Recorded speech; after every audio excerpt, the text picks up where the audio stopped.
Welcome to the GCE podcast, where we speak with voices from around the world about advancing free, inclusive, quality public education for all. Tá joia. Bom, muito bom dia, boa tarde, boa noite, sejam bem-vindas, nossas convidadas, bem-vindos também nossos ouvintes que nos escutam. O meu nome é Giovana Mudé, eu integro a equipe de Políticas e Advocacia da Campanha Mundial pela Educação. É um prazer conduzir esse episódio do nosso podcast, Aprendizagem em Tempos de Crise, Vozes da Comunidade sobre Educação em Situações de Emergência em Países Africanos. E especialmente porque esse é o primeiro podcast da Campanha Mundial pela Educação em português. Então, é um marco importante aqui para a nossa comunidade. Esse episódio ele integra uma série de 3 podcasts que estão discutindo os achados, os resultados do nosso estudo realizado em 2025 e início de 2026 sobre a situação da educação nos contextos de emergência. Foi uma pesquisa muito importante para a campanha mundial, que tratou de conhecer como é que os sistemas educativos estão respondendo às pressões, não só os conflitos, né, mas também a combinação de diversos conflitos que geram deslocamentos forçados, as crises climáticas, isso tudo, como sabemos, em contextos de muitas desigualdades, né? Ou seja, não é que isso são fenômenos isolados, são fenômenos que vão se somando e é nos territórios justamente que eles ganhar uma expressão muito forte, né? Então foi por isso que a campanha mundial convidou 7 países da África, nesse caso Burkina Faso, Chad, República Democrática do Congo, Moçambique, Nigéria, Somália, Sudão do Sul, para de fato entender como que esse fenômeno vem acontecendo ali nos territórios, né? Esse estudo foi coordenado pela Campanha Mundial pela Educação e no âmbito nacional pelas coligações nacionais de educação, no caso de Moçambique, o nosso MEPT. Nós temos aqui a Isabel da Silva conosco, do Movimento de Educação para Todos.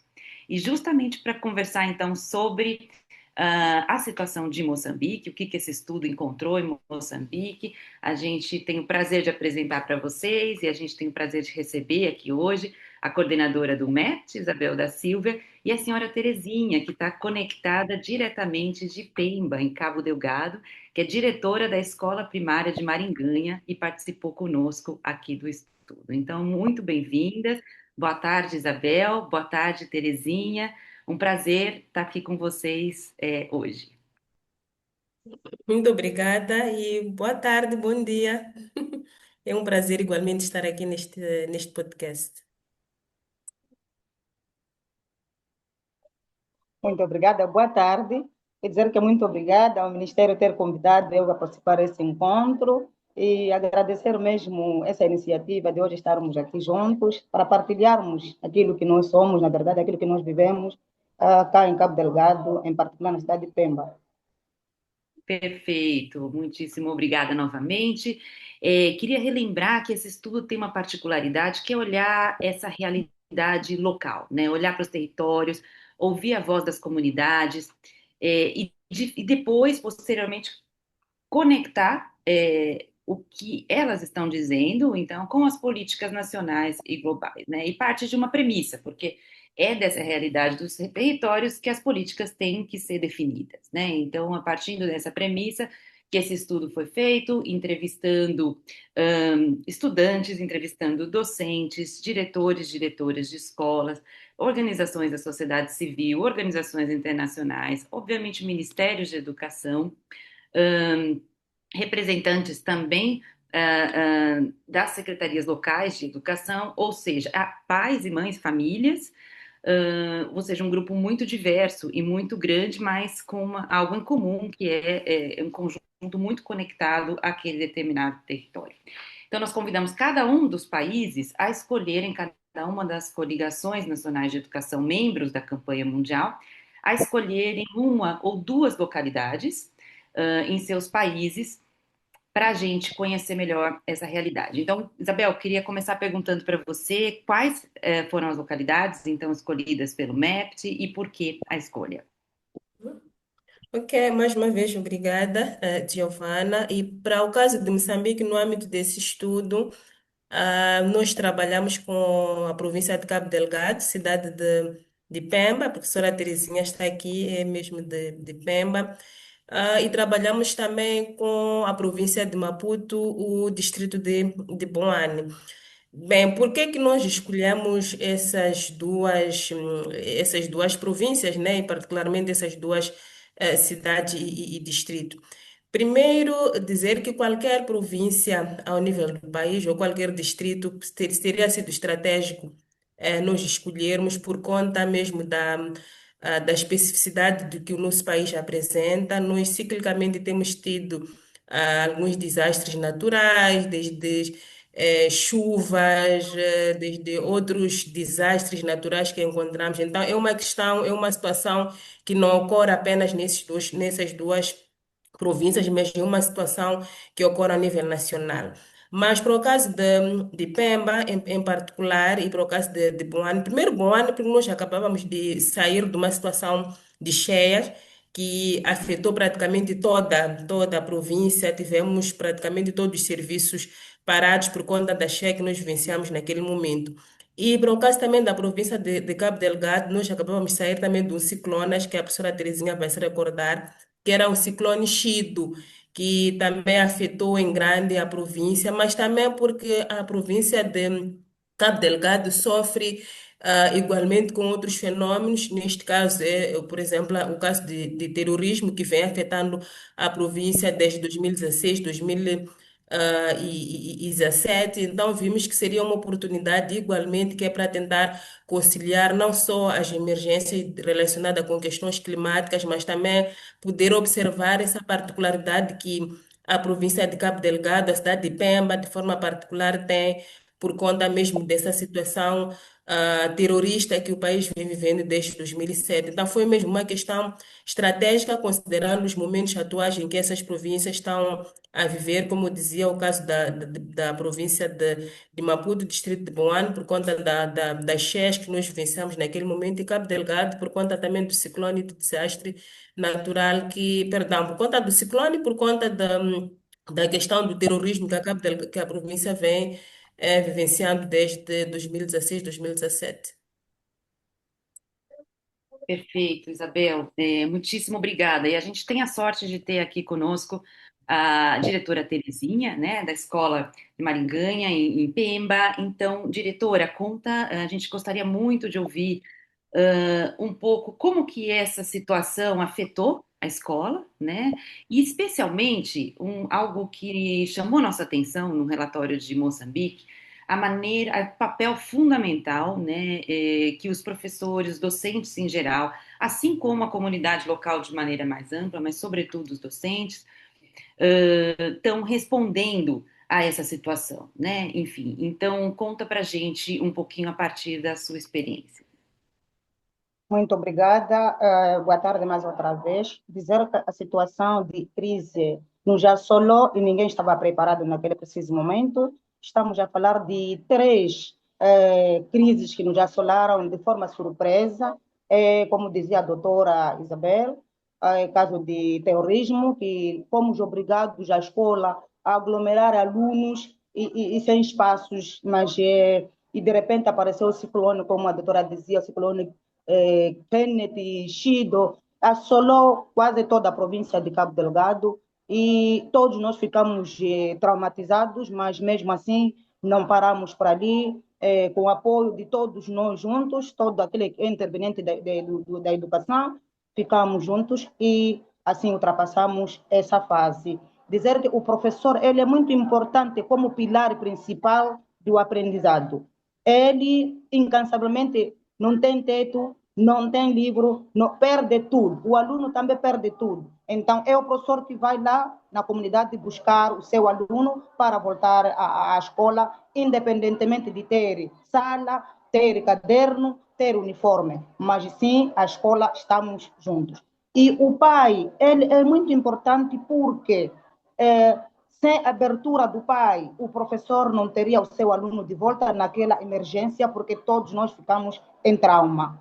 E a comunidade toda apoiou em abertura das igrejas, abertura das mesquitas, onde nós aglomeramos os nossos alunos quando perdemos quase todas as infraestruturas na província de Cabo Delgado, e as escolas também passou a ser como abrigos da família. Então, essa união toda apoiou a ultrapassarmos essa crise, a tentarmos voltarmos ao nosso normal. Mas é que não é uma tarefa fácil, é uma tarefa muito difícil, que precisa mesmo de apoio de todos nós, de todos aqueles intervenientes que vieram ali como nossos parceiros, apesar de aparecerem tarde, mas eles vieram, porque a primeira a responder é a comunidade.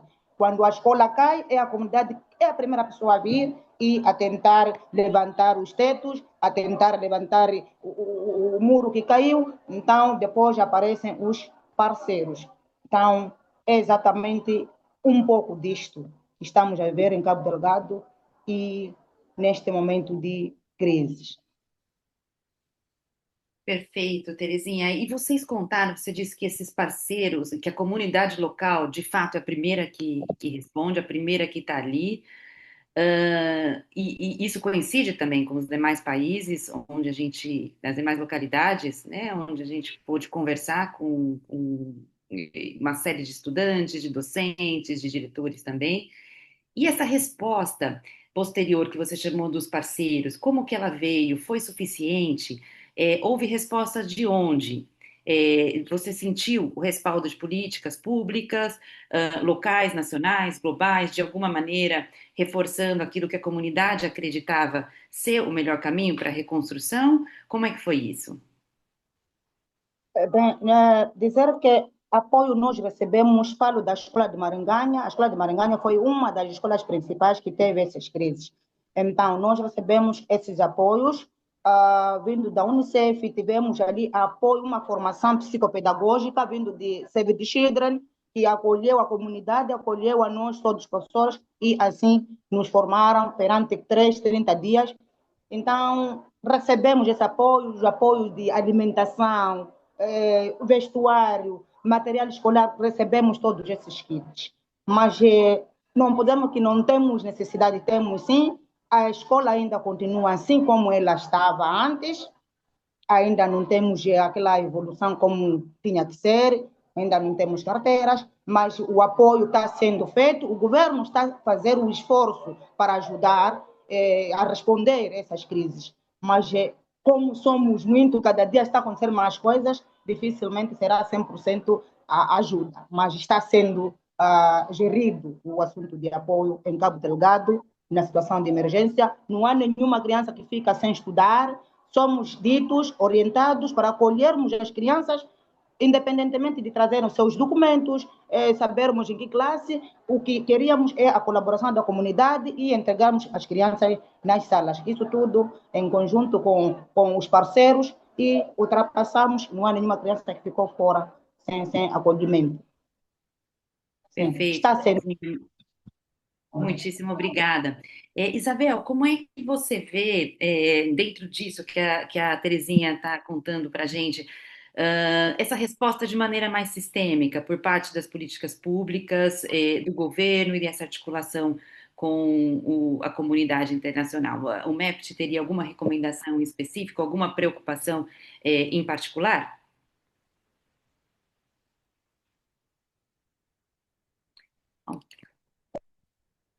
Comigo? Ok, sim, de facto há uma sensibilidade e tanto ao nível nacional sobre a situação das emergências aqui, porque como eu dizia no início, realmente nós somos um país que ciclicamente sofre com desastres naturais e outro tipo também de emergência que estão relacionadas com questões políticas, por aí em diante. E em termos de apoio, e quando observamos para aquilo que são os nossos sistemas públicos, ou como é que as políticas funcionam, dizer que em termos de quadro legal, não só para questões de emergência, mas Moçambique está muito avançado. Nós temos planos que existem, que orientam sobre como implementar por aí em diante. Mas, no meu ponto de vista, nós, enquanto sociedade civil, o que sentimos é que falta mais o processo de implementação na prática, porque nós temos lá documentos legais, temos uma estratégia nacional de educação em contexto de emergência, mas quando vamos na prática, por exemplo, os professores, a comunidade não tem conhecimento desta política, não sabem como aplicar esta política ou como operacionalizar esta política. Então, mais do que desenvolvermos esses instrumentos, há que dotar os professores, a comunidade escolar, as direções das escolas sobre como é que de facto pode se implementar aquela estratégia, mais no sentido de prevenir, porque muitas das vezes nós esperamos em que ocorra o desastre natural, que é algo recorrente, que nós já sabemos que todos os anos, em certo determinado período de tempo, nós vamos ter uma situação de calamidade, uma situação de cheio, uma situação de ciclone. Então, o que acontece é muitas das vezes tem sido uma reação reativa, passa a repetição daquela situação. Nós não nos preparamos como país de tal forma, quando aquela situação for a nos encontrar, nós já estaremos, de certa forma, preparados que é para poder responder àquela situação. Então, isso tem sido um desafio e nós sentimos que, particularmente, as escolas é que sofrem mais no processo para poder mitigar, porque as escolas não têm, muitas delas não têm condições. As infraestruturas das nossas escolas não estão preparadas, por exemplo, para poder responder à educação em contextos de emergência. Com qualquer ciclone, qualquer ventania, facilmente as nossas escolas se destroem. E muitas das vezes, quando há uma situação dessas também, a comunidade normalmente sai das suas residências e o primeiro lugar onde elas vão se abrigar é na escola. Então, nós estamos a dizer que a escola deixa necessariamente de passar por um local que deveria ser para o ensino e aprendizagem e acaba sendo um lugar que acaba albergando essas crianças. Mas há que reconhecer que quando olhamos para as direções das escolas, olhamos para os professores, olhamos a comunidade, há uma resiliência e tanto para poder responder àquela situação. Mas há falta, no meu ponto de vista, em termos de implementação de políticas efetivas que vão, de certa forma, apoiar essas comunidades ou essas escolas a poderem responder. Muitas das vezes falta recursos, muitas das vezes falta material, e aquelas escolas que já estavam numa condição, de certa forma, não privilegiada, com muitas necessidades, quando chegam esses momentos, acabam também estando numa situação pior ainda, porque não há, de certa forma, um processo de mitigação e de preparação que foi pensado com antecedência para poder responder àquela determinada situação que é cíclica e que nós sabemos taxativamente qual é que é o período dessas ocorrências. Então, no meu ponto de vista, falta realmente este processo de podermos ter um plano de ação efetivo que vai nos apoiar como escola, como comunidade, como pais encarregados de educação, até mesmo como sociedade civil, a podermos responder a estes desafios que existem nesse processo de educação em contexto de emergências. Perfeito, Isabel, interessantíssimo e de fato, mais uma vez, vem muito de encontro com o que a gente tem visto nos demais países, né? Essa questão da preparação, como você comenta, os eventos têm sido recorrentes, e essa questão da preparação é realmente essencial de uma maneira bastante sistêmica, né? Nós não estamos falando de aspectos isolados aí, mas de uma preparação sistêmica para esse tipo de situação. Eu queria voltar com a Terezinha agora e perguntar um pouco, Terezinha, da sua experiência aí com um conjunto tanto de docentes como de estudantes, se tem alguns grupos que geram maior preocupação ou tem algumas especificidades. Me ocorre, por exemplo, o caso das meninas, né? A gente viu em outros países que tinham algumas especificidades que elas acabavam sendo excluídas do sistema educativo, primeiramente, né, nas situações de emergência. Ou, por exemplo, o caso dos estudantes com deficiência, que aí sim, algo que já é numa situação mais típica, desafiador, né, por conta da necessidade, né, enfim, de uma estrutura adequada, numa situação de emergência também estão entre os primeiros a serem excluídos, né, desse sistema. Então, na sua experiência, como é que você tem visto isso? E se tem visto também alguma estratégia para responder a esses fatores de exclusão. Muito obrigada mais outra vez. Dizer que para respondermos exatamente essas demandas as meninas, as barreiras que as meninas ultrapassam e os meninos com deficiências, não é taxativamente assim correto. Podemos dizer que temos dificuldades, sim, porque, como dizia a doutora, nos planos não estão contemplados lá. Quando se recebe, por exemplo, um kit, esquecemos que naquela escola, o kit, existem crianças com deficiência, elas são inclusas, não são, são exclusas, não são inclusas. Então, não vamos responder que sim, 100% sim, apesar de outro lado, existir esses apoios, mas 99% podemos dizer que ainda há essa barreira. Por exemplo, muitas escolas não temos rampas, não é? E temos ainda crianças com deficiências e os professores também não têm formação para respondermos essas crianças com deficiências, mas acabamos colocando todas as crianças como a inclusão, ela vem às orientações ministeriais, não é? Quanto nas meninas, elas estão mais expostas, podemos dizer, quando vêm como deslocadas, ficam mais vulneráveis. Vulneráveis por quê? Porque a pobreza acaba afetando nas meninas e por elas pensam que fugindo à escola, indo no casamento, é uma solução para o futuro das meninas. Então, ainda há necessidade de reforçarmos essa parte, como dizia, as formações, não é? Essas respostas nas meninas e os grupos na escola nós temos grupo de ciclo de gênero, onde sempre temos feito palestras, onde os professores conversam com as raparigas, os rapazes, então, para evitarmos, tentarmos inculcar um comportamento positivo, a não pensar nas uniões prematuras e depender mais da escola que as uniões prematuras. Temos, sim, ciclo de interesse nas escolas, temos, mas carece o apoio do material, assim como a formação dos professores que possam lidar-se com esse tipo de atitudes, esse tipo de ações. Perfeito, interessantíssimo, queridas, essa conversa, essas reflexões. Nós vamos chegando já, nos aproximando aqui do final da nossa conversa.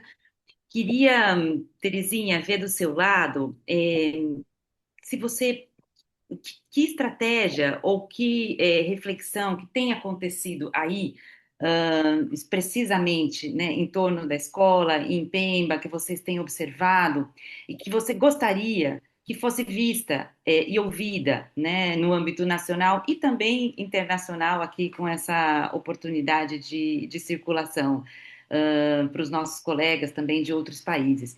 Qual a estratégia ou recomendação da experiência que vocês têm vivido aí em Pemba, você gostaria de compartilhar? Primeiro dizer que vamos ficarmos preparados para qualquer problema que pode acontecer. Este é muito importante. Depois, acolhermos a comunidade em si, prepararmos a comunidade para que ela seja a primeira pessoa a responder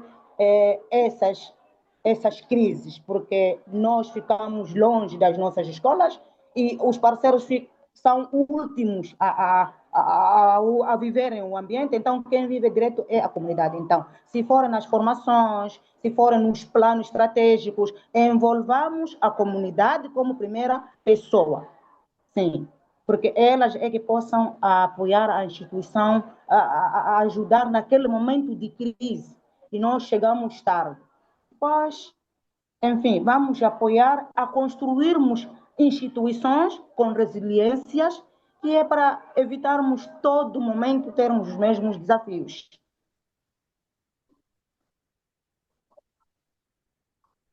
Perfeito. Não, muitíssimo de acordo com o que a gente vem pensando e construindo coletivamente no âmbito do movimento. É a comunidade local que já estava lá, né? E é a comunidade que vai continuar lá, né? Então, de fato, ela está exatamente no centro das nossas preocupações e todo e qualquer apoio deve tê-la exatamente nesse lugar central ali no território. Muitíssimo obrigada, Terezinha. Isabel, quais seriam suas recomendações, querida? Agora pensando um pouco mais no âmbito do sistema educativo nacional, né? A gente sabe que o MEC Uhum, tem um papel estratégico, né, aí no cenário, sobretudo no cenário nacional de Moçambique, tem um diálogo, um lugar muito especial de circulação, em diálogo com as comunidades locais, né, como a gente fez no âmbito desse estudo, com organizações da sociedade civil em âmbito nacional e internacional, uma circulação muito importante e potente também. Então, e, sobretudo, um processo fundamental de advocacia junto ao Ministério da Educação e ao governo, o que a gente uhum, sabe que faz fundamental diferença para a realização e para a concretização de políticas públicas sustentáveis, né? Que a gente sabe que no final é isso que a gente busca, né? As políticas públicas que perdurem ao longo do tempo e que respondam às reais necessidades do território. Então, uhum. queria ouvir, a partir desse lugar tão estratégico, o que vocês estão imaginando a partir dos resultados do estudo como um processo de incidência e advocacia. Ok. Muito obrigada, Giovana. Primeiro dizer que eu concordo plenamente com o que a diretora Terezinha esteve a dizer. Realmente há que fortalecer as comunidades, porque, como ela muito bem referiu, a comunidade é a primeira a responder, então ela tem que estar preparada para qualquer situação que for aparecer. E em termos de outras recomendações que eu poderia que é subsidiar, eu iria enquadrar em três, se não em quatro cenários. O primeiro tem a ver com a planificação, né? Nós já temos as políticas, temos os instrumentos, temos as leis, as estratégias, por aí em diante. Mas se não há um processo de operacionalização, e planificação para poder assegurar a operacionalização desses instrumentos, nós não estamos a fazer nada. Por exemplo, temos muitas ações focadas para a questão do empoderamento da rapariga, para grupos vulneráveis, como a que se referiu, observando, por exemplo, para crianças com deficiência, que já têm uma vulnerabilidade acrescida quando forem a se encontrar numa situação de uma educação em emergência. Então, há que, de facto, reforçar o processo de implementação dessas políticas que foram criadas para responder à educação em contexto de emergência, mas passando necessariamente por ter um plano operacional e que olha aquilo que são as especificidades também em termos de províncias, porque nós temos um contexto nacional que tem características únicas, sim, mas temos também contextos muito específicos em termos de províncias, em termos de regiões dentro do país, que é preciso também categorizar e fazer uma planificação adequada com o contexto de cada uma das situações. Esse seria um aspecto. O outro aspecto tem a ver com a coordenação. Nós temos muitas organizações que apoiam, temos parceiros de cooperação e temos um cluster, importa aqui frisar, temos um cluster da educação. Então, é importante aproveitar aquilo que é a experiência das organizações que estão no cluster da educação, que muitas dessas organizações têm intervenções diretas nas comunidades, diretamente nas escolas. Então, há que haver uma articulação um pouco mais consistente entre o cluster da educação e o Ministério da Educação, que é para poder observar para o processo de mitigação, como eu dizia no início, não esperarmos a situação acontecer para podermos remediar, mas através do cluster de educação possamos, de facto, definir ações conjuntas que possam, de certa forma, remediar os impactos causados pelos ciclones, né, pelos desastres naturais que, como nós dizíamos aqui de forma repetitiva nessa reunião, o país sofre de forma cíclica. E por último, que na verdade, no meu ponto de vista, seria a coisa mais importante a se pensar, tem a ver com o investimento na educação. Nós podemos ter planos, programas, tudo bem desenhado, bem estruturado, mas se nós não investimos na educação, nós não vamos conseguir ultrapassar os desafios que nós temos, quer seja com infraestruturas escolares que vão estar, de certa forma, preparadas para poder responder a situações que nós vamos a encontrar, de mudanças de temperaturas climáticas, né? De questões relacionadas com cheias, ciclones. Então, as infraestruturas escolares devem estar de tal forma preparadas para serem resilientes, para poderem suportar a esse tipo de eventos climáticos que nós temos. Então, isso passa em investir na educação. Nós queremos que o professor esteja capacitado para saber responder e lidar com aquela situação também. E poder falar igualmente sobre educação nesses contextos com os seus alunos. Então, se o professor não está preparado, ele não terá como passar essa informação para os seus alunos. Então, o investimento passa necessariamente em nós termos infraestruturas, em nós termos professores qualificados, capacitados, inclusive até para poder fortalecer aquilo que é a intervenção da comunidade.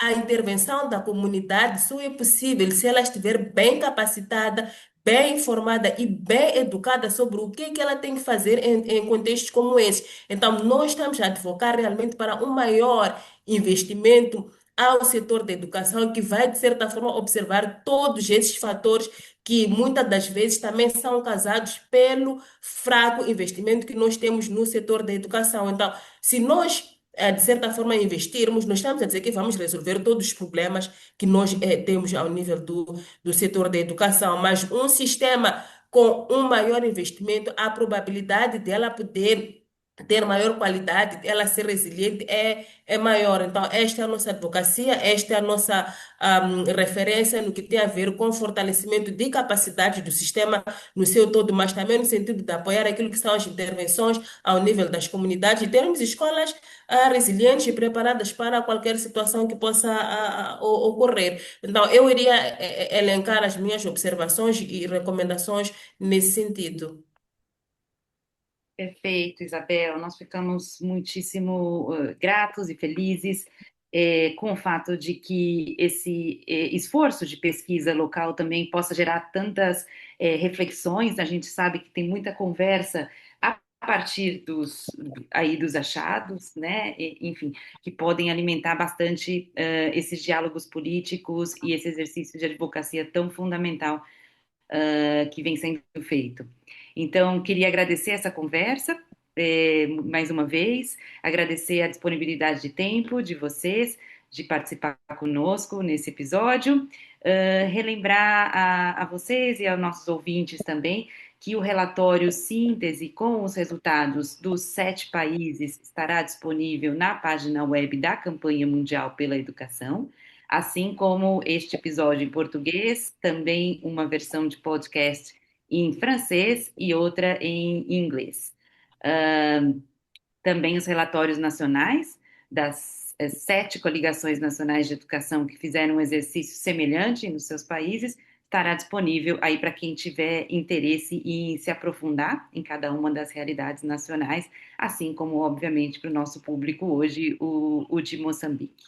É isso, muitíssimo obrigada e continuemos os esforços daqui em diante. Tá certo. Muito obrigada, Giovana, e até breve. Muito obrigada, diretora Terezinha, também pela participação. Obrigada. Diretora, Obrigada. foi um prazer tê-la conosco. A sua participação é muito significativa hoje para o nosso episódio e para o nosso Obrigada. trabalho, de maneira mais ampla.